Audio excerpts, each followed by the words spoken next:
Hello friends, welcome to our YouTube channel friends. In this video I am going to tell you about how to fix frozen screen problem in your Samsung device. So let's start the video friends. If your sometimes apps are not working, screen is not working, so you have to click on settings, click on apps.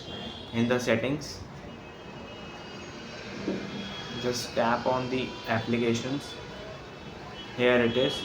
Then friends, you have to just click on three dots and click on reset app preferences. By doing this reset, you will not lose any app data. Click on search and here you have to write Android like this. So you can click on here Google services also. So here it is Google Play services. You have to just clear cache this also. By doing this will fix your frozen screen problem. I hope you like this video. If you like this video, then subscribe to our YouTube channel for more helpful tips and tricks videos. See you next time.